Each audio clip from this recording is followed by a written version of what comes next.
নদী যেমন জীবন দেয় তেমনি সব কিছু ছিনিয়েও নেয়। উপকূলের মানুষ তা হাড়ে হাড়ে জানে। ভাঙ্গনের ভয়েও যারা ঘর বাঁধে তারাই উপকূল, তারাই বাঁচার অন্য নাম। প্রতিদিন ভাটার জলে ভেসে যায় স্বপ্ন, আর জোয়ারে ফিরে আসে নতুন আশা। নদীর ধারেই জীবনের শুরু, আবার সেখানেই শেষ। উপকূলের মানুষ জানে জীবন মানেই এক অন্যত্র যাত্রা। যে মাটির নিচে পা দাও সে মাটিই কাল ভেসে যেতে পারে, তবু উপকূলের মানুষ থামে না। তাদের জীবন বইছে জলের মতো, বাঁকা নেয়, ভাঙে আবার গড়ে ওঠে।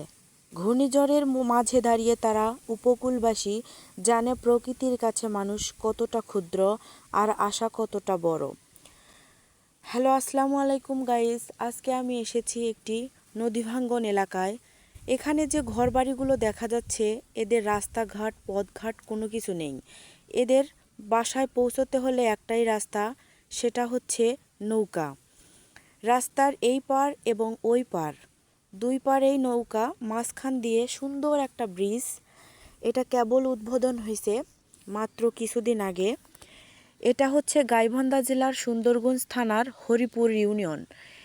এই ব্রিজটা হওয়াতে চিলমারি এবং কুড়িগ্রাম এবং গাইবান্ধা জেলার চলাচল অনেক সুবিধা হয়েছে। আগে যখন ছিল না এই ব্রিজটা, তখন এখানকার মানুষের অনেক কষ্ট হতো। তারা যাওয়া আসা করতে পারতো না। চিলমারি, কুড়িগ্রাম এই লোকজনগুলো গাইবান্ধা জেলা সুন্দরগঞ্জ থানায় আসতে অনেক অসুবিধা হচ্ছিল। এখন তারা অনেকটাই স্বস্তি বোধ করতেছে।